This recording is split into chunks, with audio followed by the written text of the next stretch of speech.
Okay, so thank you everyone. As I have already introduced myself, I am Arindam Ghosh, an assistant professor of English, Department of English, Krishna Chandra College, Hetampur, Birbhum. And today I'll be teaching T.S. Eliot's famous canonical poem, The Hollow Men. Hollow Men, Phapa Manush. তো এলিয়টের এই হলো main তোমাদের 5th সেমিস্টারের সিলেবাসে আছে।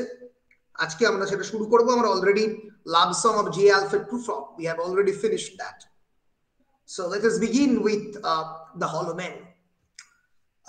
Let me at first introduce you with the poem of the hollow men. Actually, Prufrock লেখা হচ্ছে in the year Prufrock and other observations, published in the year 1915. So the love song of J. Alfred Prufrock was written around 1913, 1915 এই সময়, while Hollow Men was published in 1925.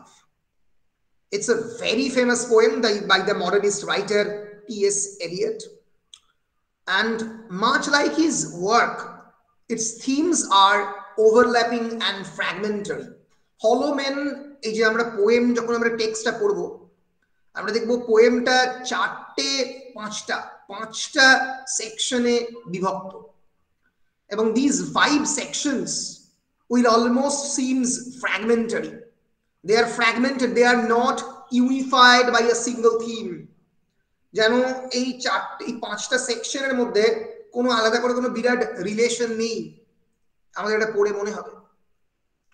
এবং অনেকগুলো theme, অনেকগুলো আমরা বলতে পারি socio historical events R responsible in creating this হলো man. Who are the hollow men? The poem actually begins with the sentence, we are the hollow men, we are the stuffed men. We are the hollow men, we are the stuffed men, leaning together, headpiece filled with straw. আমাদের মাথার মধ্যে খড় ভরা আছে। Alas, our dried voices when we whisper together are quiet and meaningless. আমাদের শুকিয়ে যাওয়া কণ্ঠস্বর, dry, symbolizing the aridity of the modern civilization. That the modern civilization is itself without any form of water, without any form of vitality. এই আধুনিক সভ্যতার যে শুষ্কতা, যে কাষ্ঠতা, সেগুলোকে রেফার করছে এই হলো মেন কবিতায়। এবং সেখানে we are the hollow men, we are the stuffed men. Who are the stuffed men? Stuffed means those who don't have any internal organ, যাদের ভিতরে কোনো নির্দিষ্ট অর্গ্যান থাকে না, অর্গ্যানের ভিতরে যাদের তুলো ভরা থাকে, অনেক বড় বড় পুতুলদের ভিতরে তুলো ভরা থাকে। We are the stuffed men, we are the hollow men. Leaning together, headpiece filled with straw. আমাদের মাথায় যেন খড় ভরা আছে। এই খড় ভরা মানুষজন কারা? আমরা। It refers to the people after the World War I and the entire Europe under the Treaty of Versailles. আমরা জানি that the First World War completely destroyed the entire Europe. গোটা ইউরোপের পপুলেশনের 1/3 people got wiped out. This war, it's a global war that began on 1914 and ended on 1918. It involved much of the Europe, Russia, United States, Middle East, one of the deadliest conflicts in the history. An estimated 9 million people were killed in the combat. ভাবতে পারছো? 9 million means 90 লক্ষ মানুষ। ইউরোপের পপুলেশনে 1914 এ 90 লক্ষ মানে বিরাট। And while over 5 million civilians died from occupation, bombardment, hunger or disease. খেতে না পেয়ে, রোগে, অথবা বোম পড়ে, অথবা সৈন্যবাহিনীর অত্যাচারে 5 million civilians died.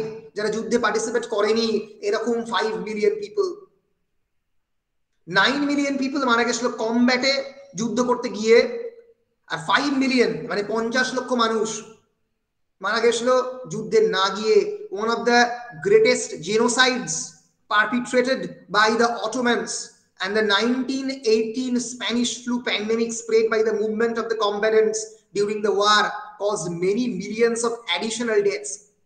এরপরে অটোমান টার্করা আক্রমণ করেছিল এবং তারপরে 1918-এ এই করোনা ভাইরাসের থেকে একটা ভয়ঙ্কর ফ্লু হয়েছিল, তার নাম 1918 স্প্যানিশ ফ্লু, যাতে আরো হাজার হাজার মৃত্যু ঘটেছিল।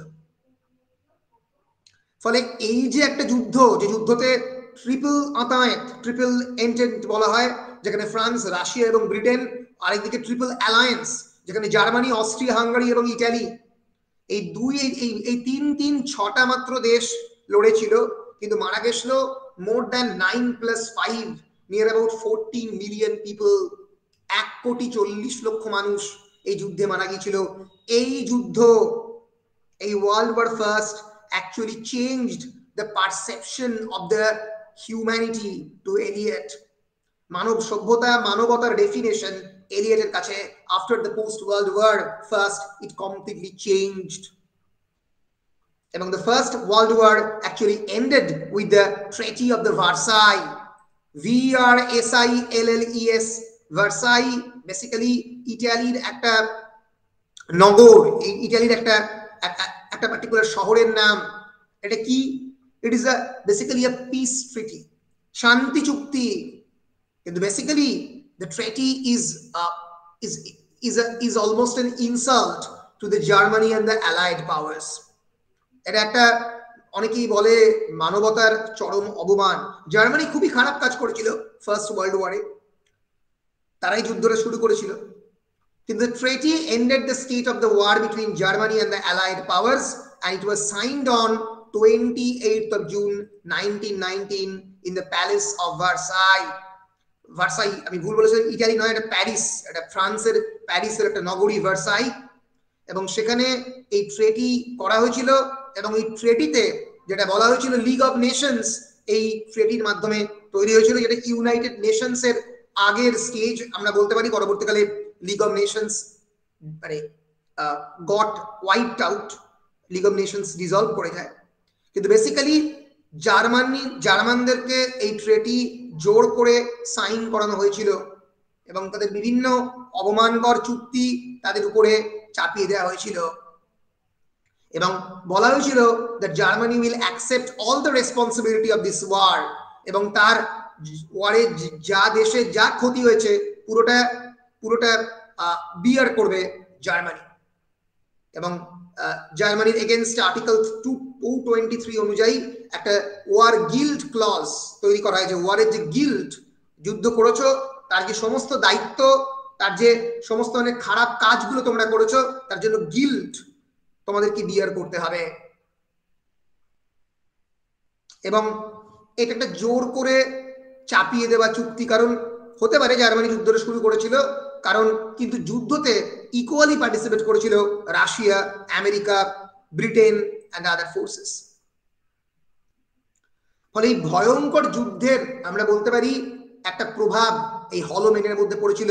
এই প্রথম বিশ্বযুদ্ধোত্তর পৃথিবীর যারা মানুষরা, এদের মধ্যে কিছু নেই, ফাঁপা মানুষ, তাদের ভেতরে কোনো হিউম্যানিটি নেই।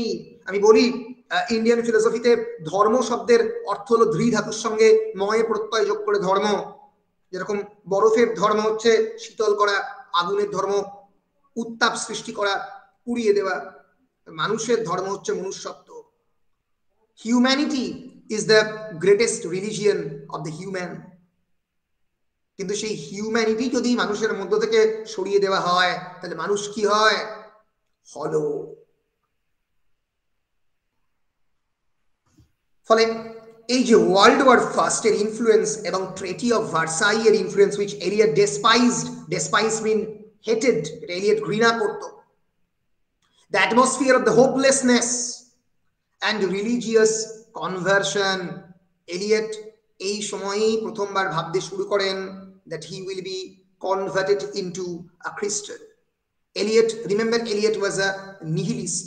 Nihilist মানে, nihilism মানে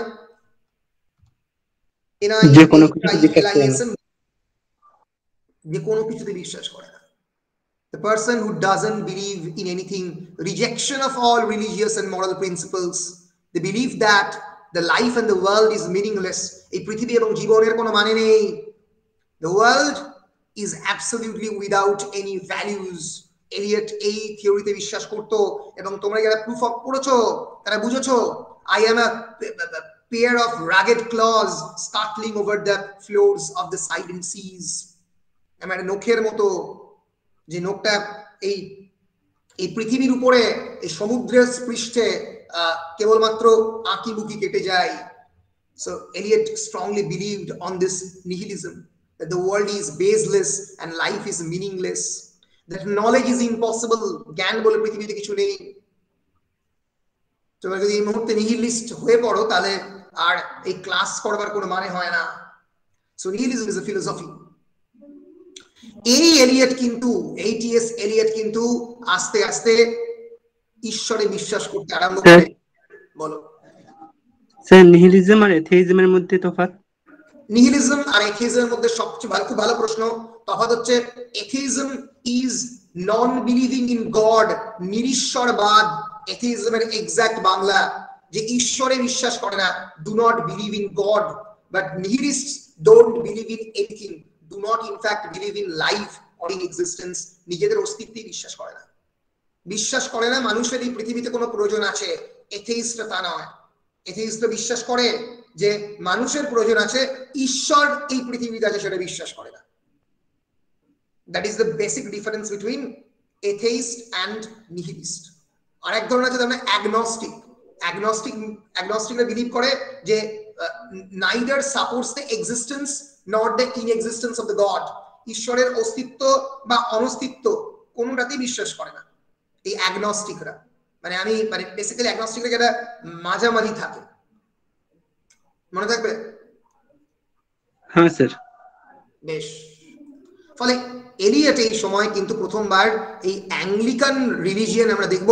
উনি পরবর্তীকালে এই ক্যাথলিক অ্যাংলিকানিজমে কনভার্টেড হবেন 1927-এ। এলিয়টের জীবনের একটা অন্যতম ইম্পর্টেন্ট দিন, যেদিন এলিয়ট এই ভয়ঙ্কর অবিশ্বাসময় পৃথিবীতে এলিয়ট নিজে কোনো কিছুতে বিশ্বাস করতেন না। কেউ ভাবতেই পারেনি কোনোদিন এলিয়ট রিলিজিয়ন, কোনো একটা রিলিজিয়নে কনভার্টেড হতে পারেন। সেই এলিয়ট ডিসাইড করেন যে তিনি কনভার্টেড হবেন।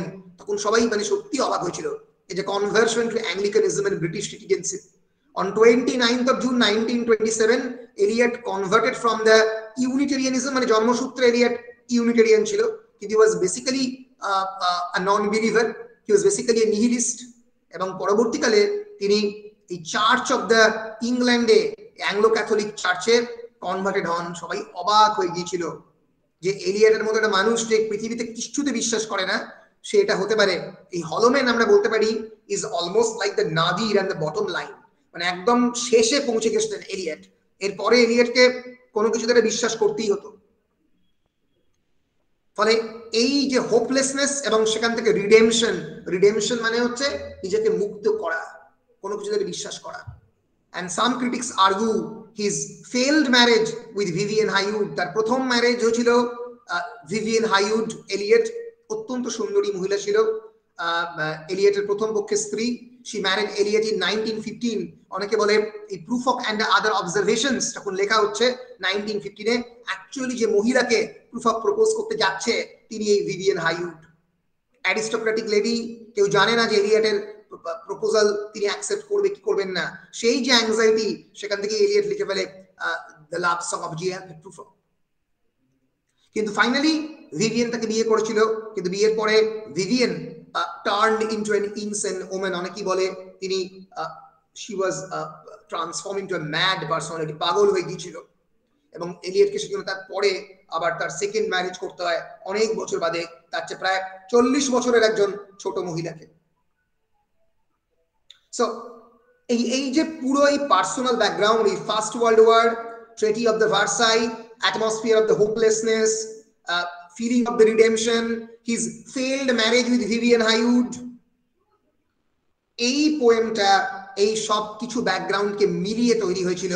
This poem was published 2 years before Eliot converted to Anglicanism. Eliot এই ওয়েস্টার্ন অ্যাংলিকান খ্রিস্টান ট্র্যাডিশনে কনভার্ট হওয়ার আগে, চার্চ অফ ইংল্যান্ড বেসিক্যালি যাকে বলা হয়, সেই চার্চ অফ ইংল্যান্ডে কনভার্টেড হওয়ার 2 বছর আগে 1925 সালে এই কবিতা লেখা। Divided into 5 parts, the poem is 98 lines long, 98 লাইনের বড় কবিতা।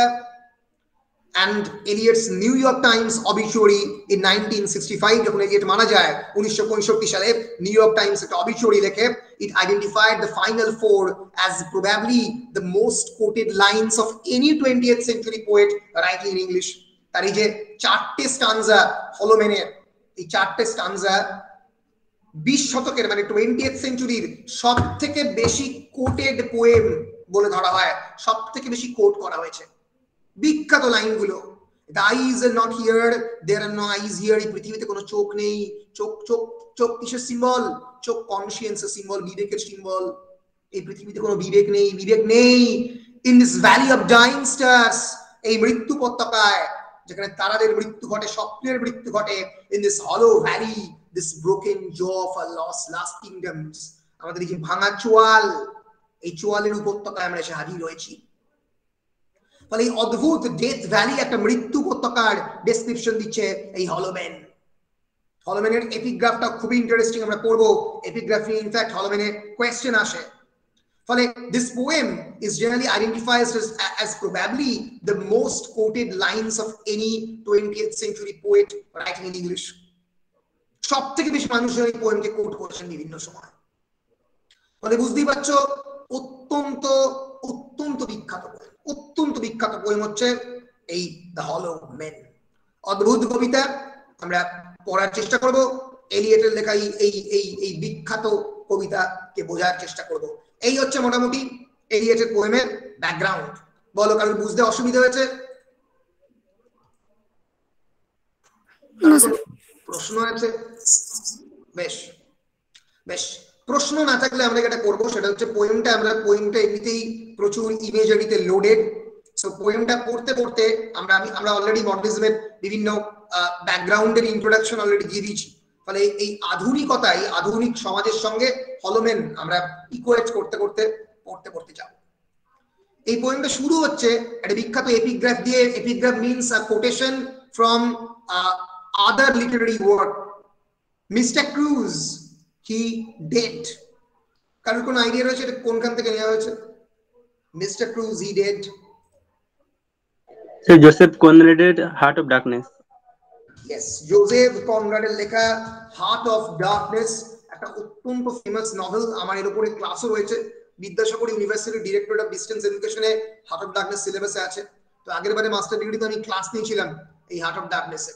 সো এই হার্ট অফ ডার্কনেসের যে সিলেবাসটা, এই হার্ট অফ ডার্কনেসের এই যে টেক্সট, এটা তোমাদের বর্ধমানে এমনিতেও আছে, এটা আমার ক্লাসটা রয়েছে বিদ্যাসাগরের, মানে আমার ইউটিউবেই রয়েছে। সো হার্ট অফ ডার্কনেস একটা 1899 সালের একটা বিখ্যাত নভেল, যেটা জোসেফ কনরাডের লেখা। কিন্তু নভেলটা কি নিয়ে? নভেলটা বেসিক্যালি মিস্টার ক্রুজ, মানে মিস্টার ক্রুজ, KURTZ, এই মিস্টার ক্রুজ বলে একটা ভদ্রলোক, তার জীবনের অত্যাচারের কাহিনী, তিনি কিভাবে বেলজিয়ান কঙ্গোতে অত্যাচার করেছিলেন তার কাহিনী হচ্ছে এই জোসেফ কনরাডের হার্ট অফ ডার্কনেস। এই গল্পের মূল চরিত্র হচ্ছে চার্লস মার্লো, একজন সেলার। জোসেফ কনরাড ওয়াজ হিমসেলফ আ সেলার, এবং এটা ধরা হয় one of the greatest novel of the 20th century. এবং এই নভেলে দেখানো হয় যে কি করে এই আফ্রিকানদের ওপরে এই ইউরোপিয়ান কলোনিয়াল রুল চলছে। The novel is widely regarded as a critique of the European colonial rule in Africa. তো বেসিক্যালি কি নভেলটাতে হয়? নভেলটা দেখা যায় এই ক্রুজ বলে যে ক্যারেক্টারটা, সে এই বেলজিয়ান কঙ্গোর পিপলদের উপরে ভয়ঙ্কর অত্যাচার করেছে। সেই কাহিনী চার্লস মার্লো সেখানে গিয়ে, সেই টর্চারের কাহিনী সেখানে গিয়ে তিনি দেখতে পান, এবং দেখতে পান যে cruise is almost transformed into a god. ওখানকার যারা কঙ্গোর মানুষজন এত কিছু অত্যাচার সত্ত্বেও তাকে প্রায় ঈশ্বর হিসেবে পুজো করছে, তাকে প্রায় ঈশ্বর হিসেবে পুজো করছে। এবং যখন মার্লো যান, তার কয়েকদিনের মধ্যে এই ভদ্রলোক, এই ক্রুজ মারা যান। এবং মারা যাওয়ার আগে ভাঙা ভাঙা ইংরেজিতে একটা কঙ্গোর একটা মানুষ আসেন এবং বোটে গিয়ে তাদেরকে ইনফর্ম করেন মিস্টার ক্রুজ হি ডেড, মানে মিস্টার ক্রুজ তিনি মারা গেছেন। এবং অনেকেই বলে যে দ্য এন্টায়ার ইউরোপ, মানে এই নভেলের মধ্যে রয়েছে, the entire Europe has contributed to the making of the crudes. গোটা ইউরোপ মানে ক্রুডস এতটাই একটা ফ্যাসিনেটিং এবং এতটাই ফ্যাসিনেটিং এবং এনলাইটেনিং পার্সোনালিটি যে গোটা ইউরোপ যেন ক্রুডসের এই যে মেকিং, ক্রুডসের যে বেড়ে ওঠা বা বড় হওয়ার পিছনে কন্ট্রিবিউট করেছে। দ্য এন্ড অ্যাজ ইফ ক্রুডস হচ্ছে রেনেসাঁসের সন্তান, এনলাইটেনমেন্টের সন্তান, আলোকপ্রাপ্তি এবং নবজাগরণের সন্তান হচ্ছে ক্রুডস।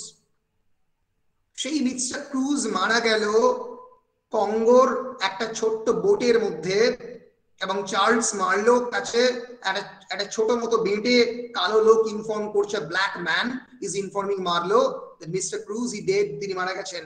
এই ক্রুজের মারা যাওয়া যেন ইউরোপিয়ান সিভিলাইজেশনের মারা যাওয়া, ইউরোপীয় সভ্যতার মারা যাওয়া। ফলে হার্ট অফ ডার্কনেস মানে কি, অন্ধকারের হৃদয় হতে, অন্ধকার কোথায় বোঝাচ্ছে? অন্ধকারের হৃদয় বলতে কঙ্গোকে, বেলজিয়ান কঙ্গো, কিন্তু আদৌ কি কঙ্গোকে বোঝাচ্ছে নাকি অন্ধকার বলতে এই ইউরোপীয় নবজাগরণ বা ইউরোপীয় রেনেসাঁসের পরেও এই যে ইউরোপিয়ান কলোনিয়াল রুল আফ্রিকাতে দীর্ঘদিন ধরে অত্যাচার চালিয়েছে সেইটাকেও ডার্কনেস বোঝাচ্ছে? আসলে হার্ট অফ ডার্কনেস বলতে হয়তো এই সাহেবদের ভিতরে, এই হোয়াইট ব্রিটিশ সাহেবদের ভিতরের যে অন্ধকার হৃদয় সেটাকে হয়তো বোঝাচ্ছে, কলোনিয়ালিজমের অন্ধকারকে, ঔপনিবেশিক শাসনের অন্ধকারকে হয়তো বোঝাচ্ছে। ফলে এই যে মিস্টার ক্রুজ হি ডেড, এই লাইনের মধ্যে দিয়ে এলিয়ট যেন বোঝাতে চাইছেন যে আমাদের ইউরোপিয়ান সিভিলাইজেশনের পিলার্স আর ক্রাম্বলিং। আমাদের ইউরোপিয়ান সিভিলাইজেশনের যে পিলার গুলো, যে জ্ঞানের পিলার গুলো যেগুলো ধরে রয়েছে ইউরোপিয়ান সিভিলাইজেশনকে, রিফরমেশন, রেনেসাঁস, এনলাইটেনমেন্ট, নবজাগরণ, ধর্ম বিপ্লব, আলোক প্রাপ্তি, তিনটে খুব ইম্পর্টেন্ট ইভেন্ট ইউরোপিয়ান হিস্ট্রিতে।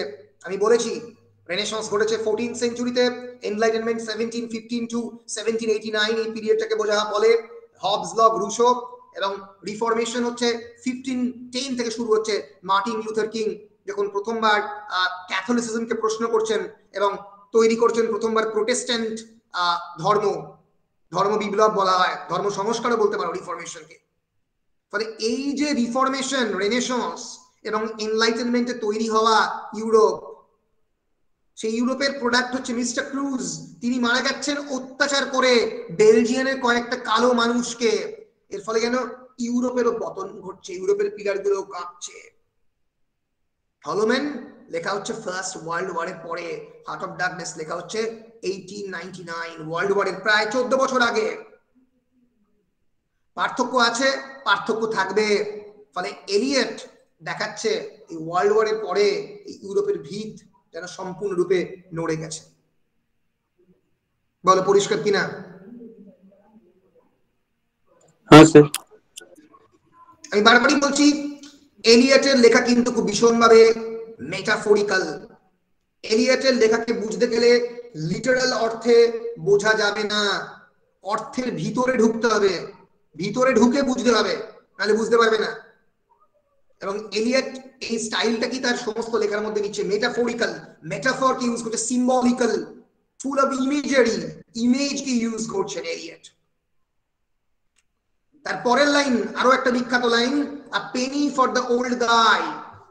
বলো penny for the old guy কাকে রেফার করছে? গাই বলতে কাকে রেফার করছে? Gunpowder plot, sir gunpowder plot কে রেফার। কি বলছো গোলাপ? স্যার গান পাউডার প্লট কে, গান পাউডার প্লট কে রেফার করছে। আর একটা অন্য গাইকেও রেফার করছে, সেটা আমরা একটু দেখবো, কিন্তু বেসিক্যালি রেফার করছে গাই ফক্স কে। গাই ফক্স কে ছিলেন বলো? সব একজন পলিটিশিয়ান ছিল। পলিটিশিয়ান বলতে পারো, কি বলো বলো? নোটোরিয়াস কনস্পিরেটর ছিলেন। Notorious conspirator. কিসের conspirator? He was the creator of the gunpowder plot of 1605, 1605 সালের যে গানপাউডার প্লট, যার মধ্যে দিয়ে কিং জেমস কে অ্যাসাসিনেট করার, মারার প্ল্যান করেছিল এই group of provincial English Catholics led by Robert Catesby. Robert Catesby ছিল এদের নেতা, এবং তারা প্ল্যান করে যে the plan was to blow up the House of Lords during the state of opening of the Parliament on 5th of November 1605 সালে যেই parliament খুলবে পুরো পার্লামেন্টে বুম করে উড়ে যাবে। অনেক গান পাউডার একসঙ্গে জড়ো করে রেখে দিয়েছিলেন। যিনি রেখেছিলেন তার অন্যতম বড় নটোরিয়াস কনস্পিরেটর ছিলেন এই ভদ্রলোক গাই ফক্স, GUIFAWKES। 1570 to 1606 1606 সালে তাকে মারা হয়। তিনি basically was a member of the group of provincial English Catholic who was involved in the failed gunpowder plot। ধরা পড়ে যান, মৃত্যুদণ্ড দেয়া হয় এই ভদ্রলোককে, এই গাই ফক্সকে। অনেকেই বলেন যদি গাই ফক্স বেঁচে থাকতেন তাহলে তো ইংল্যান্ডের পার্লামেন্ট বেঁচে থাকতো না। Parliament is the symbol of the democracy. সেই গণতন্ত্র হয়তো বেঁচে থাকতো না, গণতন্ত্র ধ্বংস হয়ে যেত, ধুলায় অবলুপ্তি হতো সেই গণতন্ত্রের। অনেকদিন আগে 1605 সালে আমরা শেক্সপিয়ারের ম্যাকবেথ যখন পড়েছি, সেই ম্যাকবেথের অ্যাক্ট 2 সিন 3 তে পোর্টার সিনে কিন্তু এই গাই ফক্সের মেনশন রয়েছে, গান পাউডার প্লটের মেনশন আছে। অনেকে বলে যে ম্যাকবেথ লেখা হচ্ছে 1605 এর পরে, মানে স্টেজ হচ্ছে 1605 এর পরে, ওই টপিক্যাল ইভেন্টের রেফারেন্স রয়েছে বলে। A penny for the old guy, মানে গাইয়ের নাম করে যে গাইয়ের জন্য একটা পেনি দাও, পেনি মানে মানি। জেনারেলি যেটা ইটস অ্যাকচুয়ালি চিলড্রেন্স সং, এটা ছোটদের গান। ছোটরা কি করতো, মানে চাঁদা তুলতো। আমাদের যেরকম দশমীর দিনকে ওই রাবণের এফিজি, EFFIGY, এফিজি মানে কুশপুত্তলিকা। ভেরি গুড, তোমরা পড়ছো যে এটাই প্রমাণ। Very good. Effigy means a sculpture or a model of a person। কুশপুত্তলিকার মতোই রাবণের যেরকম কুশপুত্তলিকার মতো পোড়ানো হয় রামনবমীর দিনে রাবণের কুশপুত্তলিকা, সেরকম ভাবে এই গাই ফক্সের কুশপুত্তলিকা তৈরি করা হয় এবং পোড়ানো হয়। তার জন্য চাঁদা তোলে তো বাচ্চা ছেলেরা এরকম তোলে, তো সেই চাঁদার কথাই এখানে বলা হচ্ছে। A penny for the old guy, এই ওল্ড গাইয়ের জন্য, পুরনো গাইয়ের জন্য একটু টাকা পয়সা দাও। এই যে a penny for the guy, the epigraph is a version of the children's cry, a penny for the guy, গাইয়ের জন্য টাকা দাও, when begging a money to buy fireworks for the celebration of the Guy Fawkes Day। Guy ফক্সের day কে celebrate করার জন্য যে fireworks কিনবে, যে বাজি কিনবে, চিলড্রেনরা তার জন্য দাবি জানাচ্ছে। A penny for the old guy, guy symbolizing a personality who is responsible for destroying democracy। Parliament is a symbol of democracy। Parliament is a symbol of the equality, সমানতা, harmony, fraternity, the symbol ধ্বংস করার জন্য a penny for the old guy, বলছে গাইয়ের জন্য করে টাকা দাও। ফলে এই যে আমাদের মনের মধ্যেই এই যে গণতন্ত্রের প্রতি এত যদি আমাদের ভালোবাসা থাকে, তাহলে আমরা কেন ফার্স্ট ওয়ার্ল্ড ওয়ার তৈরি করব? কেন ফার্স্ট ওয়ার্ল্ড ওয়ার তৈরি হবে? ফলে এই পেনি ফর দ্য ওল্ড গাই এর মধ্যে কিন্তু একটা স্যাটায়ার মিশে রয়েছে। আসলে আমরা গণতন্ত্রকে হত্যা করতেই চাই, আমরা আসলে এই গাই ফক্সদেরই সেলিব্রেট করি, আমরা রাবণদেরই সেলিব্রেট করি, রামদের নয়। এরকমই একটা সিম্বল দিয়ে শুরু করতে চাইছেন পোয়েট কবিতাটা। এছাড়াও অনেকে বলে এই যে সেকেন্ড এপিগ্রাফটা a penny for the old guy, Guy Fawkes কে ছাড়াও আরেকজনকে রেফার করছে। But there is more. According to the ancient Greek mythology, a person who died would need to pay Charon, the ferryman, with a coin before he would take you across the river Styx। আমি বলেছিলাম যে there are 5 rivers in the hell, 5 rivers of hell। Heads বা underworld যেতে গেলে, হেলে যেতে গেলে 5টা রিভার আছে। The underworld was surrounded, considered to have been surrounded by the 5 rivers। এটা দান্তে বলেছিল তার বিখ্যাত বই দ্য ডিভাইন কমেডিতে। And they are the Acheron, Acheron means the river of যেখানে যন্ত্রণা, Cocytus, the river of the lamentation, Phlegethon, the river of fire, এবং সেই নদী যার রেফারেন্স প্যারাডাইস লস্ট তোমরা পেয়েছো, Styx, Styx is the river of unbreakable oath by which the gods took vows। মানে স্টাইক্স, স্টাইক্সের উপরে ভিত্তি করে স্টাইক্স, আমি স্টাইক্সের নামে শপথ করছি, বলে বহু ভগবান শপথ নিয়েছে। জিউস ইনফ্যাক্ট স্টাইক্সের নামে বহুবার শপথ নিয়েছে, নিয়ে শিমেলের সঙ্গে সেক্স করার আগে স্টাইক্সের নামে শপথ নিয়েছিল, তাই সে শিমেলের সঙ্গে সেক্সুয়াল ইন্টারকোর্সে করতে বাধ্য হয়। স্টাইক্স মানে আমি যদি স্টাইক্সের নামে শপথ নিই আমার কিছু মনে থাকবে না, I'll be a completely different man, my memory will be erased, আমার মাথা সমস্ত স্মৃতিশক্তি ইরেজ হয়ে যাবে। মানে কি 5টা নদী অ্যাকেরন, ককিটাস, ফ্লেগেথন এবং স্টাইক্স এবং লিড। লিড হচ্ছে রিভার অফ, সরি আমি গুলিয়ে ফেললাম, স্টাইক্স একটা রিভার আর লিড হচ্ছে রিভার অফ ফরগেটফুলনেস, যেখানে সবই সবকিছু ভুলে যায়, লিডটাই ভুলে যায়। আর স্টাইক্সটা ভাঙা যায় না, স্টাইক্স ভাঙলে মৃত্যু ঘটে। ফলে এই যে 5টা নদী, এই 5টা নদীর মধ্যে মানে নদীগুলো এই যে বিশেষ করে লাস্টের নদীটা স্টাইক্সটা ক্রস করান according to the Greek mythology of ferryman. তুমি মানে যদি বোটের মধ্যে ওঠো, সেই বোটে সেই ফেরিম্যানকে টাকা দিতে হবে। You need to pay Charon, Charon is the ferryman. মৃত্যুর পরে তুমি যখন হেলের মধ্যে যাবে, আন্ডারওয়ার্ল্ডের মধ্যে যাবে, এই Charon the ferryman, you have to pay him charon with a coin before he would take you across the river Styx into the realm of the dead. এই মৃত্যু উপত্যকায় তোমাকে যখন নিয়ে যাবে চ্যারন, তাকে টাকা দিতে হবে। So the old guy মানে কেবলমাত্র গাই ফক্স না, আমরা ওল্ড গাই বলতে কি বোঝাই? একটা বৃদ্ধ মানুষকে। ওল্ড গাই, বৃদ্ধ মানুষ, also refers to the ancient figure of the charon. চ্যারনকে ওল্ড গাই বলা হতো। তাহলে মৃত্যুর পরে আমরা বলি না যে তোমরা কি জানো যখন সক্রেটিস প্রথম মারা যান, সক্রেটিস কি খেয়ে মারা যান? হেমলক খেয়ে মারা যান। তো হেমলক এক ধরনের গাছের আমরা বলতে পারি ছাল বা এক ধরনের গাছের মূল আর কি বেসিক্যালি। সেই হেমলক খেয়ে যখন সক্রেটিস মারা যান, মারা যাওয়ার আগে সক্রেটিস বলে এরাকুল পিয়ারকে দুটো মুরগি দেওয়ার আছে। হু ইজ এরাকুল পিয়ার? এরাকুল পিয়ার is actually the Greek god of the pain and Greek god of death, মৃত্যুর দেবতা এবং যন্ত্রণার দেবতা। অর্থাৎ আমার জীবন, আমার মানে এই পৃথিবীতে যতদিন আমি বেঁচে আছি এরকম কোনোদিন হতে পারে না, মানে এটা হতে পারে যে যন্ত্রণাহীন মৃত্যু, কিন্তু মানে a death without painfulness, এটা হতে পারে, কিন্তু যন্ত্রণাহীন জীবন কি হতে পারে? যন্ত্রণাহীন জীবন কি সম্ভব? সম্ভব নয়, অসম্ভব। ফলে সক্রেটিস যেটা বলেছিল যে আমাদের জীবনে সব থেকে বেশি যাকে দান করার আছে বা সব থেকে বেশি যাকে টাকা দেওয়ার আছে সে হচ্ছে এরাকুল পিয়ার, যিনি যন্ত্রণার দেবতা। কারণ আমাদের জীবন যে পুরোপুরি যন্ত্রণাময় নয়, মাঝে মাঝে আনন্দ এসছে, তার জন্য এরাকুল পিয়ারকে কিছু ধার দেওয়ার আমার বাকি আছে। সো এখানেও এই পেনি ফর দ্য ওল্ড গাই বলতে হচ্ছে সেই চ্যারন দ্য ওল্ড ফেরিম্যান, যে মৃত্যুর পরে আমাকে হেলটাকে ক্রস করতে সাহায্য করবে এই 5টা নদীর ওপর দিয়ে। ফলে এই রেফারেন্স দিয়ে mister Kurtz he dead and the penny for the old guy দুটোই ভয়ঙ্কর দুটো রেফারেন্স।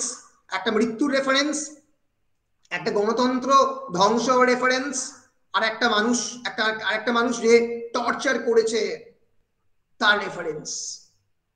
অর্থাৎ আমাদের মনুষ্যত্বের, আমাদের হিউম্যানিটির যে ডেটোরিয়েশন এবং ডিগ্রেডেশন হয়েছে, সেই ডিগ্রেডেশনের রেফারেন্স দিয়ে এই কবিতা শুরু হচ্ছে। আমাদের মানবতার যে পতন ঘটেছে, that we human beings are essentially degraded, that we can be equated with animals, আসলে জানোয়ারদের থেকে আমরা খারাপ, সেই রেফারেন্স পয়েন্ট থেকে শুরু হচ্ছে হলমেন কবিতাটা। বলো পরিষ্কার? হ্যাঁ স্যার। সবার পরিষ্কার? হ্যাঁ স্যার।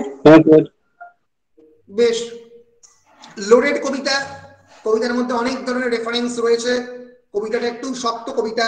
হ্যাঁ, ফলে ন্যাচারালি, কারণ এলিয়টের কবিতা একটু শক্ত, কারণ এলিয়ট ভয়ঙ্কর পড়াশোনা করা মানুষ। মানে এলিয়টের এক লাইন লিখবে, তার মধ্যে এলিজাবেথের রেফারেন্স, তার মধ্যে জেকোবিয়ান একটা ট্র্যাজেডির রেফারেন্স, মানে স্পেন্সার থেকে শুরু করে, কোলরিচ থেকে শুরু করে দান্তে, ল্যাটিন ট্র্যাজেডি, এমন কিছু নেই এলিয়ট পড়েনি। ওয়েস্টল্যান্ডের রেফারেন্স থেকে দায়াতভাম দামায়াতা, উপনিষদের রেফারেন্স রয়েছে, কঠোপনিষদ, সংস্কৃতয় বৃহদারণ্যক উপনিষদ পড়ে ফেলেছেন টি.এস. এলিয়ট ওই বয়সে, যখন গুগল ছিল না, কিছু ছিল না। ফলে এলিয়টের ভয়ঙ্কর পড়াশোনা, টমাস টন এলিয়ট একজন ভয়ঙ্কর পড়াশোনা করার লোক আর কি।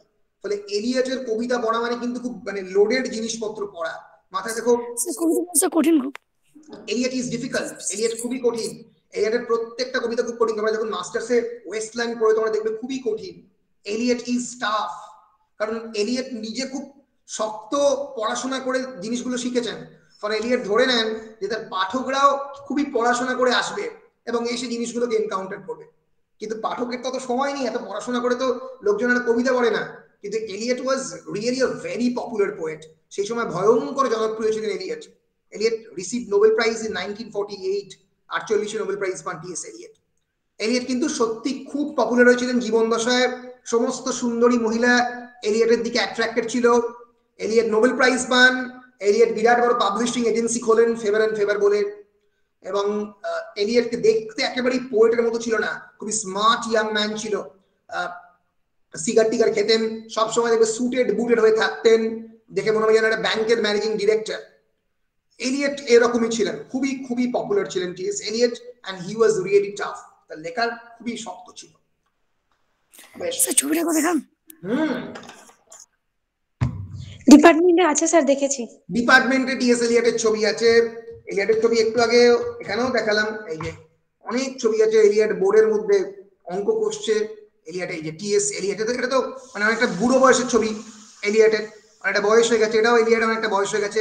আমি যদি সার্চ করি টি.এস. এলিয়ট ইয়াং, খুবই হ্যান্ডসাম ছিলেন, খুবই খুবই হ্যান্ডসাম ছিলেন এই যে Eliot. when Eliot was really young, একেবারেই ট্র্যাডিশনাল কবির মতো দেখতে ছিল না এলিয়টকে। এলিয়টের সময়কার যারা কবি, ডাব্লিউ.বি. ইয়েটস তো খুব সুন্দর দেখতে ছিল। Eliot was also very very very handsome. Eliot এগুলো সব 1910 1915 ছবি এলিয়টের। এইটা এলিয়ট যখন আর কি অলরেডি মানে অনেকটা বড় হয়ে গেছে, নোবেল প্রাইজ পেয়ে গেছেন, সেই সময়কার ছবি। এলিয়টের অফিস, ফেভার অ্যান্ড ফেভারের অফিস। এলিয়ট সেই সময় এরকম ভয়ঙ্কর পড়াশোনা করা সত্যিই খুব মুশকিল, কারণ তখন গুগল ছিল না, কেউ ছিল না। এলিয়ট নিজেই কিন্তু এই পড়াশোনাগুলো করেছিলেন, মানে একদম নিজে, মানে একদম সেলফ মেড ম্যান যাকে বলা হয়। Eliot, T S. Eliot, Thomas Stearns Eliot. বেশ,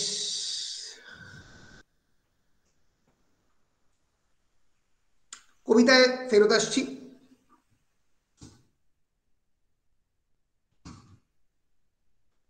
We are the hollow men, we are the stuffed men, leaning together, headpiece filled with straw, alas. We are the hollow men, আমরা ফাঁপা মানুষ, আমাদের ভিতরে কিছু নেই। We are the hollow men. তোমরা কেউ ম্যানিকুইন দেখেছো? ম্যানিকুইন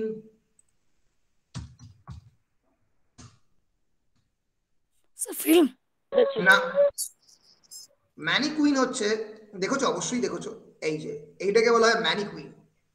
মডেল, দোকানের বাইরে যাকে সাজানো থাকে তাকে ম্যানিকুইন বলে। কেউ কিছু বলার চেষ্টা করছো?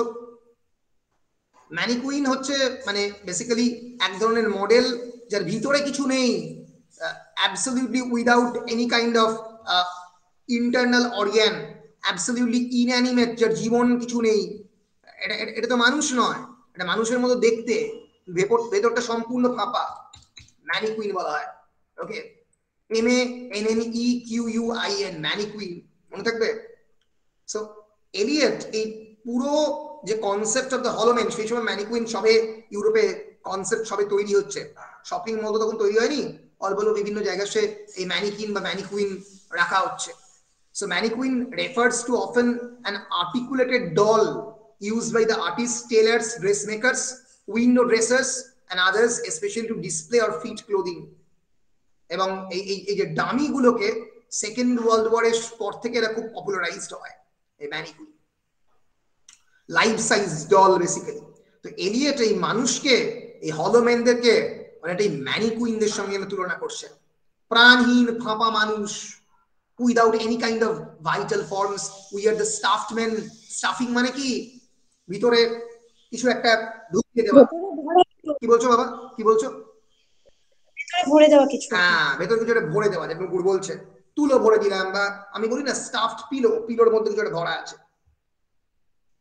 So we are the stuffed main.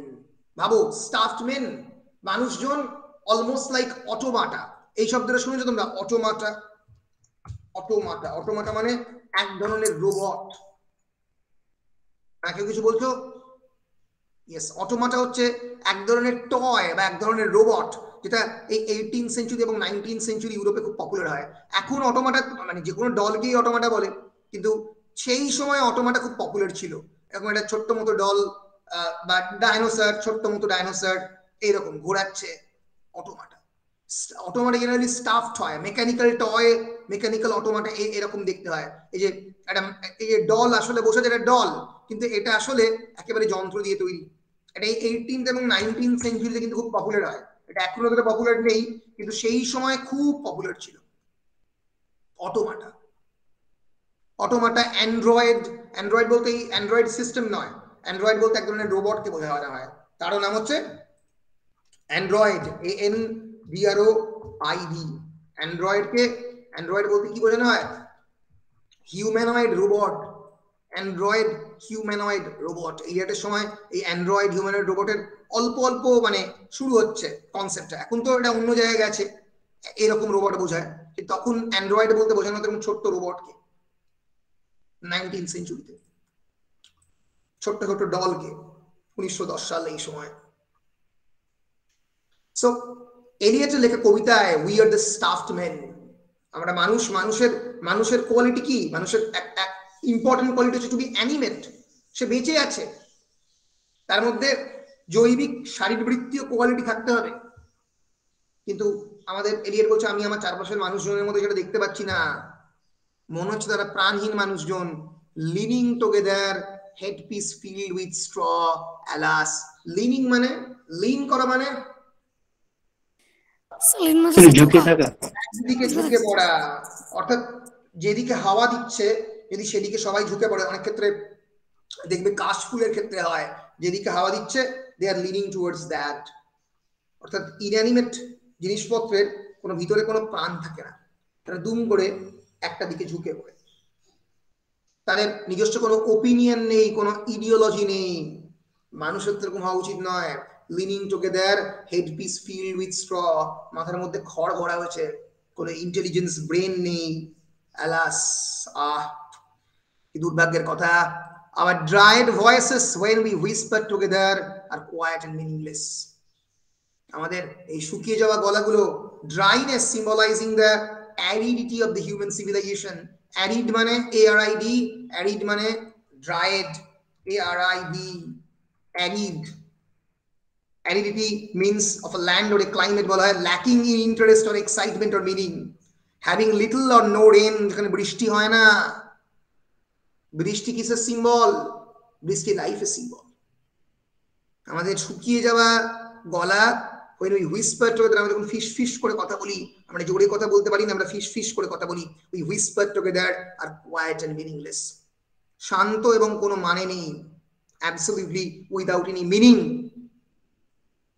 as wind in dry grass or rat's feet over the broken glass in our dry cellar. এরকম শোনায় আমাদের গলা, as wind in dry grass, এরকম শুষ্ক ঘাসের মধ্যে যখন বায়ু চলে যায়, ফিস ফিস হিস হিস শব্দ। or rat's feet over the broken glass, অদ্ভুত ইমেজারি, যেন rat, rat মানে ইঁদুর। ইঁদুর কিসের জন্য আছে? ডার্টিনেসকে সিম্বলাইজ করে ইঁদুর, কোনো কিছু খাবার ফেলে দিলে পরিত্যক্ত ইঁদুর আসে। আবার rat's feet over the broken glass, যেন ভেঙে যাওয়া যে গ্লাস, ভেঙে মানে গ্লাস ভেঙে পড়ে আছে, মানে কাঁচ ভেঙে পড়ে আছে, তার উপরে কচকচ শব্দ হয় যখন র্যাটেরা হেঁটে যায়। In our dry seller, seller সিম্বলাইজিং আমাদের যে অ্যালকোহল রাখার জায়গা।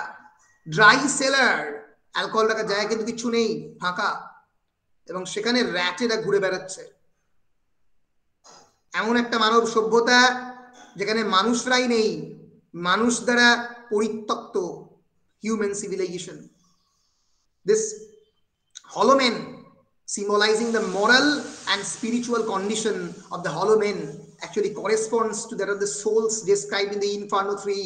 মার্লোর দান্তের ইনফার্নো থেকে এরকম বলা আছে যে এই ভেতরে ফাঁপা মানুষজন ইনফার্নোতে, হেলের মধ্যে যখন একে অপরের সঙ্গে কথা বলছে, সেই যে মোরাল এবং স্পিরিচুয়াল কন্ডিশন, তার সঙ্গে এলিয়েট ইজ কম্পেয়ারিং।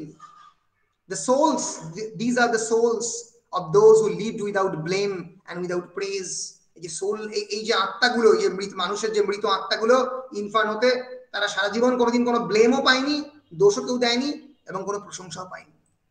সেই রকম মানুষজনের কথা এখানে বলার চেষ্টা করছে। So the speaker declares that he is part of a group of empty people, and these people are stuffed, perhaps like scarecrows. Scarecrows মানে ম্যানিকুইনের মতো, যেরকম বাতাস আসে সেদিকে যায়। স্কেয়ারক্রো ইমেজারিটা এখানে ইউজ করা হয়েছে, অনেকেই বলে। and lean against each other with their heads full of straw. এই মেটেরিয়ালটা আমি তোমাদের দিয়ে দেবো। এখানে মোটামুটি প্রত্যেকটা স্টানজাই প্রোজে কনভার্ট করে দেওয়া আছে, গদ্যে প্যারাফ্রেজ করে দেওয়া আছে। আমিও পড়বো, আমি এটা পড়তে এটাও পড়ে দেবো, প্রত্যেকটা লাইনের ইন্টারপ্রিটেশন করবো। Their voices are so dried out that they can barely be heard when they whisper to each other. এতটাই গলা শুকিয়ে গেছে যে একে অপরের সঙ্গে ফিস ফিস যখন করে, এই কেমন আছিস, শোনা যায় না তাদের কথা। And what they say is meaningless as the rustling of the wind in a dry grass. যখন শুকিয়ে যাওয়া ড্রাই গ্রাসের উপর দিয়ে যখন উইন্ড যায়, যেমন কোনো মানে থাকে না সেরকম। or the skittering of rats over the shattered glass in dry cellar. বা ড্রাই সেলারের মধ্যে দিয়ে যখন র্যাট চলে যায়, যেরকম মানে থাকে না সেরকম। এই হলোমেনরা কিরকম বলছে, শেপ উইদাউট ফর্ম, অদ্ভুত কথা, বিখ্যাত কোটেশন, বহু জায়গায় কোটেড হয়।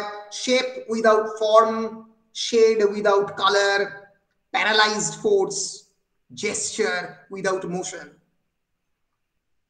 মানুষজনের যখন খুব মানে খুব ভয়ঙ্কর terrible spiritual and moral condition হয়, সেই রকম একটা অবস্থার কথা এলিয়ট এখানে বলছেন। এবং এই কোটেশনটা বহু ক্ষেত্রে ব্যবহার করা হয় যখন বিভিন্ন দেশ বিভিন্ন সময় খুব খারাপ অবস্থায় থাকে, সেই দেশের মানুষজনকে সাজেস্ট করতে গিয়ে এই কোটেশনটা ইউজ করা হয়। শেপ উইদাউট ফর্ম, শেপ মানে একটা গঠন, একটা structure. Shape without form, form ছাড়া স্ট্রাকচার হবে কেমন করে? আমরা যদি বলি একটা নাটক দেখে এলাম, যদি সেই নাটকের কোনো অঙ্ক না থাকে, কোনো অ্যাক্ট না থাকে, তাহলে নাটক কেমন করে হবে যদি নাটকের কোনো ফর্ম না থাকে?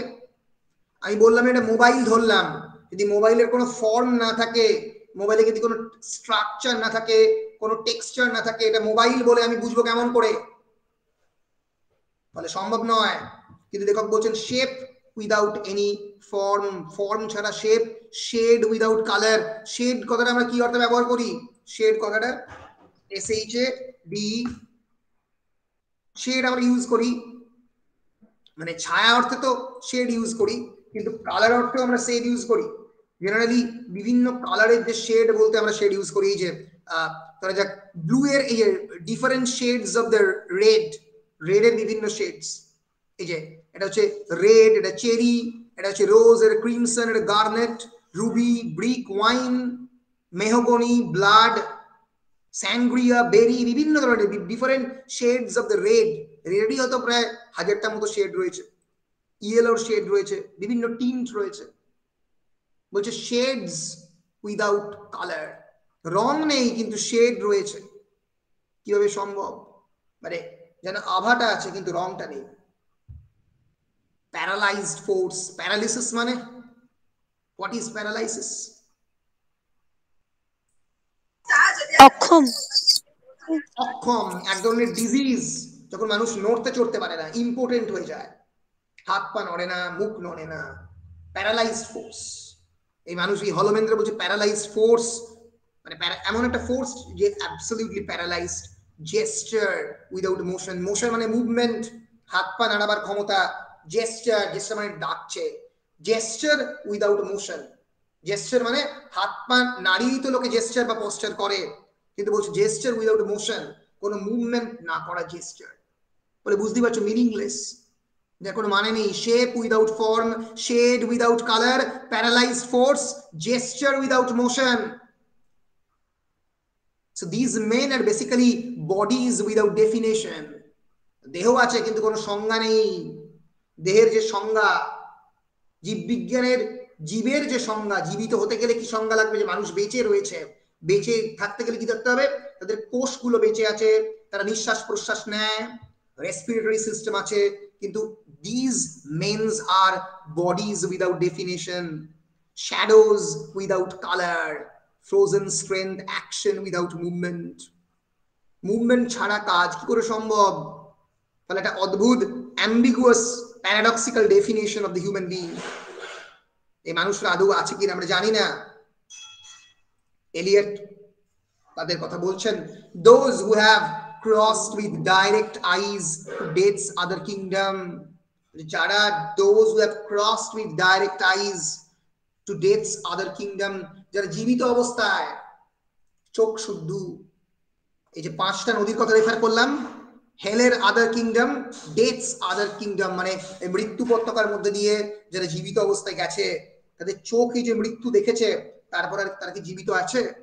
Those who have crossed with direct eyes to death's other kingdom, মৃত্যুর সাম্রাজ্যের মধ্যে যারা গেছে, চোখে চোখ মিলিয়ে দেখেছে, remember us if at all not as lost violent souls, but only as the hollow men, the stuffed men. যারা মৃত্যু উপত্যকার অপর প্রান্তে গেছো, তারা আমাদেরকে মনে রাখো ভায়োলেন্ট সোল হিসেবে নয়, কেবলমাত্র হলো মেন হিসেবে, স্টাফড মেন হিসেবে। হয়তো এলিয়ট এই প্রথম বিশ্বযুদ্ধে আক্রান্ত, ওই যে জেনোসাইড, মাস জেনোসাইডের ফলে যে হাজার হাজার মানুষ মারা গেছে, an estimated 9 billion people, তাদের কথা বলছে। তারা হয়তো লস্ট ভায়োলেন্ট সোল নয়, তারা হয়তো এই বিশ্বযুদ্ধ করবার জন্য দায়ী নয়, কিন্তু তারা হলো মেন। কারণ কি? তারা কোনো ওপিনিয়ন ফর্ম করেনি against the first world war, তারা বলেনি এই বিশ্বযুদ্ধ বন্ধ করো, তারা রেজিস্ট করতে পারেনি, তারা ব্যর্থ হয়েছে।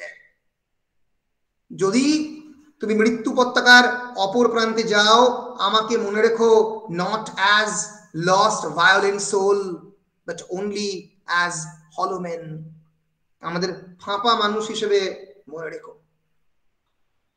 ফলে এই লাইন দিয়ে হলোম্যানের যে প্রথম স্টানজা শেষ হচ্ছে, এই যে those who have crossed over the other kingdom of the dead, looking straight ahead the whole time, don't remember these hollow men as lost angry spirit, but remember us as the empty people, ফাঁকা ফাঁপা মানুষ হিসেবে আমাদের মনে রেখো, empty people, যারা ভিতরে কোনো জীবন সত্তা নেই, যারা প্রতিবাদ করতে পারেনি, যারা প্রতিবাদ করে একটা বিশ্বযুদ্ধ ঠেকাতে পারেনি, ব্যর্থ হয়েছে তারা। ফার্স্ট স্টানজা শেষ হলো হলোম্যানের, আমরা সেকেন্ড স্টানজা কি শেষ করব। তার আগে কোনো প্রশ্ন আছে কিনা আমরা জিজ্ঞেস করব। Any questions on the first stanza of the Holloman?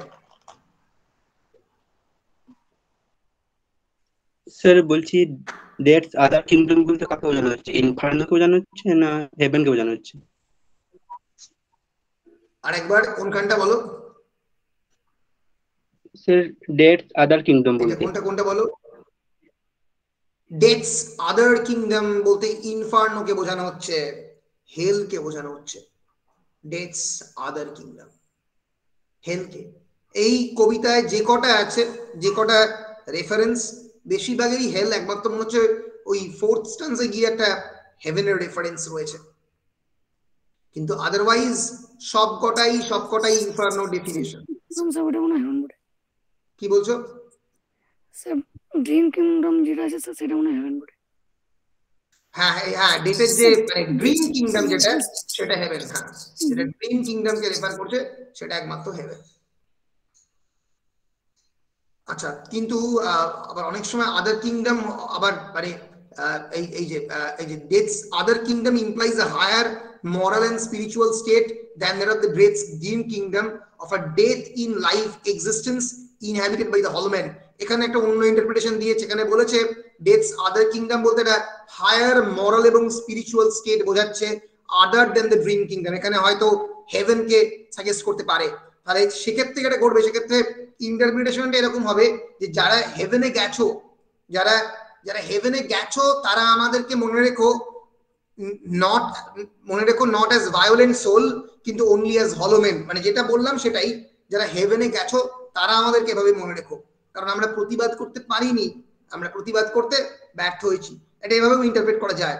আবার ডেথস আদার কিংডম বলতে হেল হিসেবেও বোঝানো যায়, যে যারা হেলে গেছো তারা আমাদেরকে মনে রেখো যে আমরাও তোমাদের সঙ্গে আছি, আমরাও প্রতিবাদ করতে পারিনি।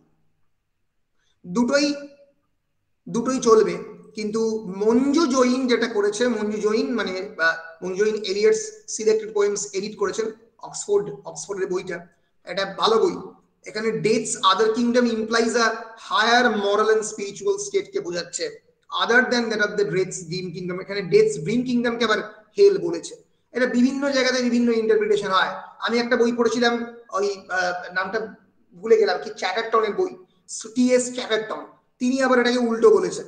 এটা বিভিন্ন জায়গায় বিভিন্ন ইন্টারপ্রিটেশনে বিভিন্ন জিনিস হয় আর কি। এখানে ইনফার্নো নয়, হ্যাঁ বলো। স্যার বলছি টি.এস. এলিয়ট নিজে কোনো ব্যাখ্যা দেয়নি?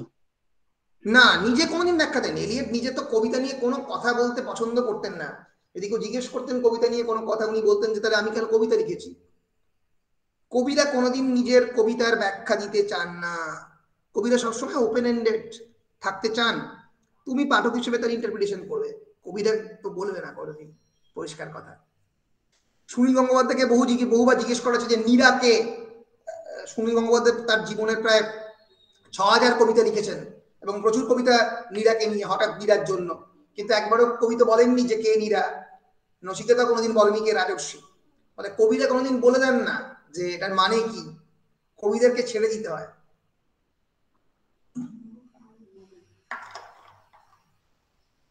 বলো, পরিষ্কার? হ্যাঁ স্যার। বেশ বেশ, আমরা খানিকটা এগোই। আইজ I dare not meet in dreams in death's dream kingdom. Death's dream kingdom কে আমরা death in life একটা সিচুয়েশন ধরতে পারি, এটা হেল হিসেবে ধরতে পারি। Eyes I dare not meet in dreams in death's dream kingdom, these do not appear. There the eyes are sunlight on a broken column, there is a tree swinging and voices are in the wind singing, more distant and more solemn than a fading star. অদ্ভুত অদ্ভুত অদ্ভুত কবিতা। বলছেন eyes I dare not meet in dreams, সেই সমস্ত চোখগুলোকে আমি স্বপ্নে কোনোদিন মিট করব না। In death's dream kingdom, death's dream kingdom বলতে যদি আমরা এখানে হেল ধরি বা ইনফার্নাল একটা রেলম ধরি, তাহলে সেই যে ভায়োলেন্ট লস্ট সোলদের যে চোখগুলোকে আমি স্বপ্নের মধ্যে মিট করতে চাইবো না। দিস ডু নট অ্যাপিয়ার বলছে, এগুলো কিন্তু অ্যাপিয়ার করে না। কোথায়? The eyes there, the eyes are sunlight on a broken column. Sunlight on a broken column বলে একটা বিখ্যাত নভেল আছে, কার লেখা? Sunlight on a broken column। পরবর্তীকালে একটা এই নভেল লেখেন আত্তায়া হোসেন 1961 এ, এবং এলিয়টের এই কবিতার উপরে ভিত্তি করে অনেক সময় নেটে কোয়েশ্চেন পড়ে Sunlight on a broken column এই লাইনটা কোন কবিতা থেকে নেওয়া হয়েছে? টি.এস. এলিয়টের দ্য হলো man. It's a novel mainly set in Lucknow, Indian writing in English. Ataya Hosseiner লেখা Sunlight on a Broken Column, এই লাইনটা এখান থেকে নেওয়া হয়েছে। There is a tree swinging and voices are in the wind singing, more distant and more solemn than a fading star. এই লাইনগুলোর proper মানে কি এটা বোঝা যাচ্ছে না। কবি বলছেন there is a tree swinging, একটা গাছ যেন সুইং করছে, গাছের উপরে কেউ একজন মানে তলায় দোল খাচ্ছে। Trees are swinging and the voices are in the wind singing, more distant and more solemn than a fading star. এবং সেখানে যে গলার স্বর বা কণ্ঠস্বর গুলোকে মনে হচ্ছে অনেক দূরের কণ্ঠস্বর, more distant অনেক দূর, and more solemn অনেক দূরের একটা শান্তি উপত্যকা মনে হচ্ছে, than a fading star মানে দূরে তারা সে টিম টিম টিম টিম করে ফেড করে যায়, সেরকম মনে হচ্ছে দূরের কণ্ঠস্বর। হয়তো একটা হেলের ডেসক্রিপশন পোয়েট দিচ্ছেন, যেখানে যে কণ্ঠস্বর গুলোকে আমরা আমার দূরের কণ্ঠস্বর বলে মনে হচ্ছে। So the speaker sees eyes in his dreams but refuses to look back at them. Death's আবার এখানে আবার অন্য interpretation, Death's dream kingdom perhaps a reference to the heaven। এটা একেবারে উল্টো মনিরইনের থেকে। এখানে বলছে Death's dream kingdom বলতে হয়তো হেভেন কে রেফার করছে। And these eyes don't appear, do not appear। এবারে এই ইন্টারপ্রিটেশন ওয়াইজ আমাদের যেটা বলতে হবে সেটা হচ্ছে এই হেভেনে এই হেলের যে চোখগুলো, এতক্ষণ যে এই লস্ট অ্যাংরি স্পিরিটের কথা বলা হচ্ছিল, এই চোখগুলো এখানে অ্যাপিয়ার করছে না, আসছে না। They are likely in the speaker's dream, স্পিকারের যে স্বপ্নের মধ্যে এই আইস গুলোর কথা বলা হচ্ছে। They are the eyes the speaker sees are like sunshine on a broken column. যেন সানশাইন বলে মনে হচ্ছে। ব্রোকেন কলামে একটা ভাঙা, আমরা বলতে পারি কলাম বলতে সেই বড় বড় যে স্তম্ভ, সেই ভাঙা স্তম্ভের মধ্যে সানশাইন পড়েছে এরকম মনে হচ্ছে। There are trees waving in the breeze and you can hear the voices singing in the wind. সেখানে একটা গাছ দুলছে হাওয়াতে এবং তুমি যেন তোমার মনে হচ্ছে চারপাশের শব্দগুলো শব্দ নয়, গান। Those voices are farther away and more somber than a dying star. এই গলার কণ্ঠস্বরগুলোকে আমার মনে হচ্ছে অনেক দূর থেকে কণ্ঠস্বরগুলো আসছে এবং মনে হচ্ছে যেন লাইক এ ফেডিং স্টার, যেন দূরের নক্ষত্র থেকে এই গানগুলো আমার গলায় ভেসে আসছে।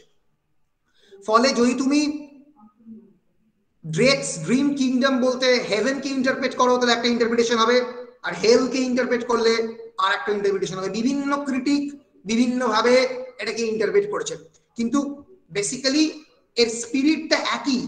স্পিরিটটা কি?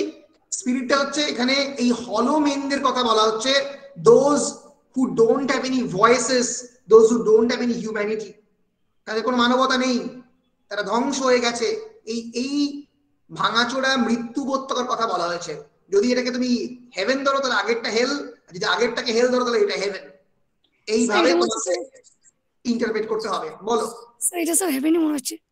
এই আমার জেনারেলি আমার মনে হয় যে এই যে ড্রিম কিংডম আমার হেভেন বলেই মনে হয়, আমি হেভেন বলেই ইন্টারপ্রেট করি, কিন্তু অনেক জায়গাতে হেল বলেছে বলে আমি সেইভাবে ওই জন্য বললাম। দেখলাম একটা রেফারেন্স রয়েছে স্যার, ট্রি তো সাধারণত স্যার হেভেনে থাকে। হ্যাঁ মানে না, মানে এবার ব্যাপারটা হচ্ছে যে এই ট্রিটা অনেকে বলে যে it refers to the garden of ইডেনের যে অ্যাপল ট্রি, যে অ্যাপল ট্রি থেকে মানে the fruit of the forbidden tree of the knowledge, যেটা খেয়ে অ্যাডামের পতন হয়েছিল। এবার you never know, it can refer to hellish embodiment, এটা হেলেও থাকতে পারে। একটা প্রিল্যাপসেরিয়ান পৃথিবীতে যে মানে ট্রি অফ নলেজ বলতে কেবলমাত্র যে সেটা প্যারাডাইসে থাকবে তার কোনো মানে নেই, এরকম অনেক ক্রিটিক বলতে পারে। কিন্তু আমার মনে হয় ব্যক্তিগতভাবে এই ড্রেকস ড্রিম কিংডমটা হেভেন আর ডেথস আদার কিংডমটা আমি হেল বলছি।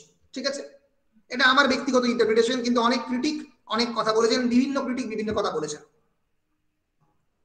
বেশ, আমরা চলে আসছি আমাদের স্টানজা 2 শেষ দিকে। Let me be no nearer in death's dream kingdom. Let me also wear such deliberate disguises. কবি বলছেন আমি নিজে স্বর্গে যাবার মতো আমার ক্ষমতা নেই। ডেথস ড্রিম কিংডম, স্বর্গে যাওয়ার মতো আমার ক্ষমতা নেই। Let me no nearer in death's dream kingdom.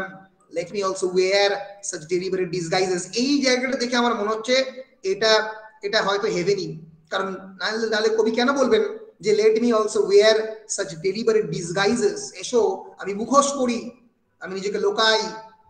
কি পরি? র্যাটস কোট, র্যাটের চামড়া দিয়ে তৈরি কোট পরি। ক্রো স্কিন, কাকের যে স্কিন দিয়ে তৈরি করা সেই জিনিস পরি। ক্রস স্টেপস, এবং ক্রস স্টেপস পরি। আমরা জানি যে গোটা ইউরোপ জুড়ে যখন এটা প্যান্ডেমিক হয়ে যায়, এই যে স্প্যানিশ ফ্লু, সেই এবং প্লেগ হয়, এই প্লেগ ডক্টরটা কিন্তু এরকম আমরা বলতে পারি এরকম কাকের চামড়া দেওয়া মুখ বা মুখোশ পরতো। এই যে ক্রো স্টেপস, এই যে প্যান্ডেমিক। আজকে আমরা যেরকম মাস্ক পরছি এই 21st সেঞ্চুরিতে, তখনকার প্লেগ ডক্টর কিন্তু এরকম মুখোশ পরতো, এরকম চামড়া দেওয়া মুখোশ, যাতে ইনফেকশাস ডিজিজ এখানে ঢুকতে পারতো না। ইউরোপে সবচেয়ে বড় যে প্যান্ডেমিক, তার নাম কিন্তু কখনোই করোনা ভাইরাস নয়, তার নাম হচ্ছে ইয়ারসেনিয়া পেস্টিস দিয়ে তৈরি ব্ল্যাক ডেথ। মানে হাজার হাজার মানুষ ইউরোপের মারা যায়। এই যে ব্ল্যাক ডেথ অনেকবার হয়েছিল গোটা ইউরোপ জুড়ে, প্রচুর মানুষের মৃত্যু ঘটে। এই যে the black death or the great mortality, the bubonic plague 1346 থেকে 1353 জুড়ে আফ্রো এশিয়া এতগুলো দেশ জুড়ে চলেছিল।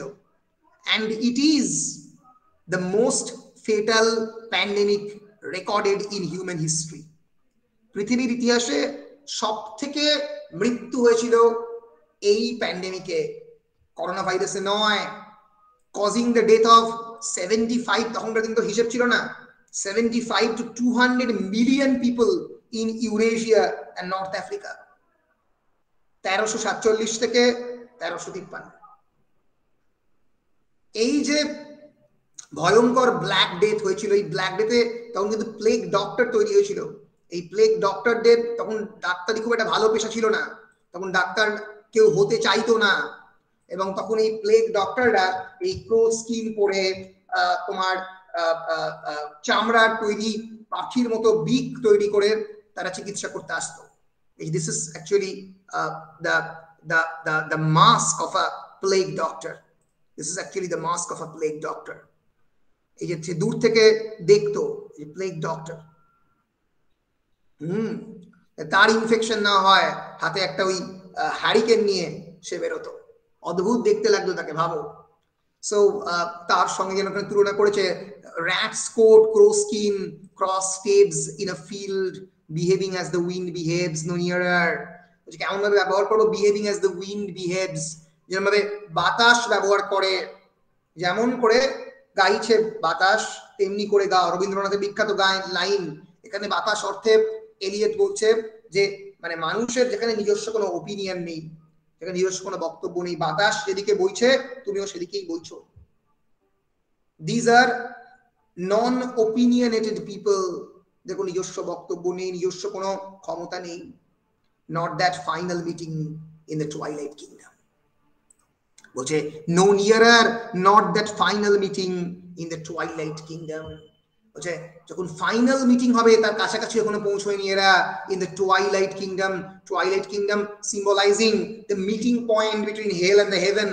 গোধূলি আমরা বলি রাত্রি এবং সন্ধ্যার মিটিং পয়েন্ট, তাই তো, গোধূলি টুয়াইলাইট। হ্যাঁ বলো স্যার। বলছি এই স্ট্যান্ডার্ডটাতে ওই যে লাইনটা আছে let me be no nearer, sir এখানে বলতে চাইছে যে মানে লাইনটার মানেটা হচ্ছে যে এই হেলের কাছে যেতে চাইছে না, এটা কি হেলকে বোঝাচ্ছে? No nearer not that final meeting in twilight kingdom, এখানে হেলকে বোঝাচ্ছে না, ওখানে বোঝাচ্ছে যে behaving as no nearer not that final meeting in the twilight kingdom. বলছে এই যারা হেলে থাকা যে মানুষজন, সরি হ্যাঁ না এই যে হ্যাঁ এই যে হেভেনে থাকা মানুষজন এরা যেতে চাইছে না, আর কিন্তু লেখক তো হেলে আছেন। Let me be no nearer in death's dream kingdom, আমি তো ডেথস ড্রিম কিংডমে যেতে পারছি না। লেখক বলছেন আমি তো হেলের মধ্যেই লোকেট করছি। ফলে লেখক বলছেন যে behaving as the wind behaves, no nearer not that final meeting in the twilight kingdom. এই হেলে থাকা মানুষজনরা হেভেনে যাওয়ার আগে যে টুয়াইলাইট কিংডম পড়ে, যে গোধূলি উপত্যকা পড়ে, সেইখানেও আমি যেতে পারছি না। পার্গেটরি বোঝাচ্ছে এখানে। এক্স্যাক্টলি, যেখানে বিচার করা হয়। কি বলছো? এখানে বিচার করা হয় যে হেলে যাবে না হেভেনে যাবে, হেভেনে যাবে, সেই টুয়াইলাইট কিংডমে যেতে পারছে না। বেসিক্যালি যেটা গোলাপ বলছে, আমি একবার ব্যাপারটা দেখিয়ে দিলে পরিষ্কার হবে। দান্তে একটা বিখ্যাত বই লেখেন, তার নাম হচ্ছে ডিভাইন কমেডি। সেই ডিভাইন কমেডিতে দান্তে অ্যালিগিয়েরি, ইটালিয়ান মানে 14th century Italian poet, one of the greatest poet বলা হয় এই দান্তেকে। দান্তে অ্যালিগিয়েরি, এবং এই ডিভাইন কমেডি দান্তে লেখেন 1308 সালে এবং 1320 সালে লেখা শেষ করেন, এবং এই মিডিয়েভাল পিরিয়ডের one of the greatest narrative বলে ধরা হয় এই ডিভাইন কমেডিতে। এই ডিভাইন কমেডি 3টে ভাগে বিভক্ত ছিল। একটা হচ্ছে ইনফার্নো। ইনফার্নো মানে বলো? হেল, পাতাল। ইনফার্নো মানে হেল, অ্যাবসলিউটলি। ইনফার্নো মানে হেল, এবং the Inferno describes Dante's journey through the hell guided by the ancient Roman poet Virgil. দান্তেরই কন্টেম্পোরারি আরেকজন পোয়েট ছিল ভার্জিল। সেই ভার্জিল যেন হাত ধরে দান্তেকে এই মৃত্যু উপত্যকা দিয়ে মানে নিয়ে যাচ্ছেন, এবং এই হেলের 9টা চেম্বারের কথা এই ইনফার্নো সেকশনে দান্তে বলেছিলেন। এলিয়ট এই দান্তেস্ক প্যাটার্নটা ফলো করছে। DANTESQUE, দান্তের তৈরি করা যেন একটা প্যাটার্ন এলিয়ট এখানে ফলো করার চেষ্টা করছেন। ফলে আমরা যদি একটা ডায়াগ্রাম আকার এখানে চেষ্টা করি, তাহলে আমরা বুঝবো যে এই দান্তের যে pattern of the divine comedy, Inferno, Inferno, Purgatorio, অনেকে বলে পার্গেটোরিও, পার্গেটোরিও আর প্যারাডিসো। প্যারাডিসো, এই যে তিনটে যে ভাগ, তার মধ্যে ইনফার্নো হচ্ছে হেল, আর প্যারাডিসো বুঝতেই পারছো, প্যারাডাইস, হেভেন, HEAVEN। আর Purgatorio is actually the horizon, মানে যেখানে স্বর্গ এবং মর্ত এক জায়গায় মিলিত হয়, দূরে আমরা দেখতে পারি হরাইজন বা টুয়াইলাইট কিংডম, যেটা এটা এলিয়েট বলেছেন, ডেথস টুয়াইলাইট কিংডম। এইটা হচ্ছে এই টুয়াইলাইট কিংডম।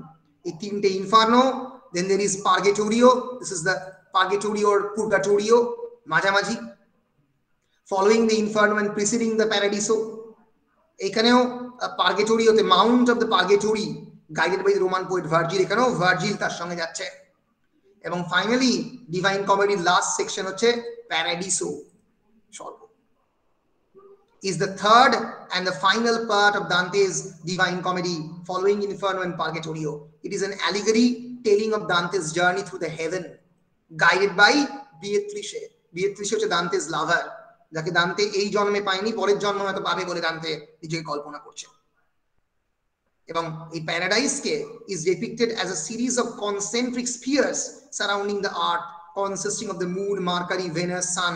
তখন তো স্বর্গের কোনো আইডিয়া ছিল না লেখকের, তখন তার অনেক পরে একটা হেলিওসেন্ট্রিক কনসেপশন অফ দ্য ইউনিভার্সের কথা কোপারনিকাস এবং গ্যালিলিও বলেছেন। দান্তে যখন লিখছেন ডিভাইন কমেডি, তখন ইউরোপে রেনেসাঁস হয়নি, 1320-তে লিখছেন। রেনেসাঁস তারও প্রায় 150 বছর বাদ ইউরোপে হচ্ছে। ফল অফ দ্য কনস্ট্যান্টিনোপল 1453, তারপরে হচ্ছে, তাই না? ফলে তখনও মানে প্যারাডাইস বলতে কাকে কি বোঝায় দান্তে জানতেন না। দান্তের মতে প্যারাডাইস বলতে সেখানে মার্স রয়েছে, জুপিটার রয়েছে, স্যাটার্ন রয়েছে, মুন রয়েছে। তখন তো ধরা হতো যে সূর্য ঘুরছে পৃথিবীর চারদিকে, পৃথিবী সূর্যের চারদিকে ঘুরছে না। ফলে এই যে মানে wrong conception of the universe দান্তের ছিল, তো দান্তে এই ইনফার্নো, পার্গেটোরিও এবং প্যারাডিসো এই তিনটে ভাগে ভাগ করেন তার ডিভাইন কমেডিকে। ফলে আমরা বলতে পারি এই টেক্সটে এই যে ইনফার্নো যে কনসেপশনটা, এই ইনফার্নোর কনসেপশনটা হচ্ছে ডেথস আদার কিংডম, এইটা ইনফার্নো হিসেবে ধরেছে, ডেথস আদার কিংডম। আর এইটা হচ্ছে আমরা প্যারাডাইসকে বলতে পারি ডেথস ড্রিম কিংডম। আমি বারবার বলছি, বিভিন্ন ইন্টারপ্রেটার বিভিন্ন ভাবে ইন্টারপ্রেট করেছে। সরি, ডেথস ড্রিম, এটা ভুল, ডেথস ড্রিম কিংডম, এটা হচ্ছে প্যারাডিসো। আর আমরা এটাকে পুরগাটোরিওকে আমরা টুয়াইলাইট কিংডম বলে ধরতে পারি। বলো, পরিষ্কার? হ্যাঁ স্যার। এই দান্তেস্ক একটা প্যাটার্ন, এলিয়েট, আমি বারবার বলছি এলিয়েটের লেখার মধ্যে কিন্তু ভয়ঙ্কর অ্যালিউশন রয়েছে, অলমোস্ট ইন্টারটেক্সচুয়ালিটি, অন্য টেক্সটকে প্রায় তিনি তার লেখার মধ্যে ঢুকিয়ে ফেলছেন। অনেকে এলিয়েটকে বলেছেন হি ইজ আ গ্রেট প্লেজিয়ারিস্ট। প্লেজিয়ারিস্ট মানে যে অন্য টেক্সট দেখে টুকে দিতে পারে এমন ক্ষমতা। কিন্তু এলিয়েটের এমন মারাত্মক পড়াশোনা ছিল যে তিনি অন্য টেক্সটকে রিক্রিয়েট করতে পারতেন তার লেখার মধ্যে, মানে প্রায় মানে আরেকটা টেক্সট তার লেখার মধ্যে তৈরি করে দিতে পারতেন। ফলে এই সেকেন্ড স্টানজা শেষ হচ্ছে যে পোয়েট বলছেন, নিজেকে ডেসক্রাইব করছেন যে তিনি হয়তো কোনোদিন হেভেনের কাছাকাছিও যেতে পারবে না। The speaker don't want to be any closer, not even when having that final meeting place in the shadowy world of the death. Toilet মানে ডেথের একদম কাছাকাছি উপত্যকা, মৃত্যু এবং জীবনের কাছাকাছি উপত্যকায় লেখক যেতে চান না। And he also wants to wear elaborate disguises to conceal himself, নিজেকে লুকাতে চান। Skin of a rat, crow, sticks crossed in a field, twisting and turning like the wind. যেখানে বাতাস যায় তিনি সেদিকে যেতে চান, মানে লোকজনের ওপিনিয়ন যেদিকে তিনি সেদিকে যেতে চান, এবং নিজেকে এরকম প্লেগ ডক্টরের মতো লুকিয়ে ফেলতে চান, ডিসগাইজ করতে চান, কনসিল করতে চান নিজেকে। এই দিয়ে আমাদের স্টানজা 2 শেষ হচ্ছে।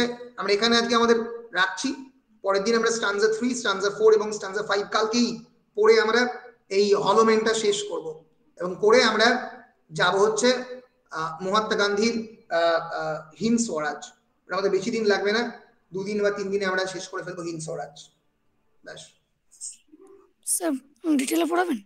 ডিটেলে মানে দুটো সেকশন রয়েছে, ডিটেলে মানে ডিটেলে পড়ানো যাবে না, তার কারণটা হচ্ছে হিন্দ স্বরাজের টেক্সটটা মানে অনেকটাই বড়, মানে ডিটেলে পড়াবার কোনো দরকারও নেই হিন্দ স্বরাজ। তার কারণটা হচ্ছে কয়েকটা বেসিক কনসেপশন একটু পড়লেই হিন্দ স্বরাজ ক্লিয়ার হয়ে যাবে। ফলে হিন্দ স্বরাজ খুব ডিটেলে আমরা পড়াবো না, আমরা জাস্ট মানে টেক্সটে কয়েকটা ইম্পর্টেন্ট অংশ পড়ে এবং এই কনসেপ্ট গুলো বুঝে বেরিয়ে যাবো। ঠিক আছে? হ্যাঁ স্যার। বেশ বেশ, আর কারো কোনো প্রশ্ন আছে হলোম্যান নিয়ে বা অন্য কিছু নিয়ে? আমি রেকর্ডটা তাহলে স্টপ করছি।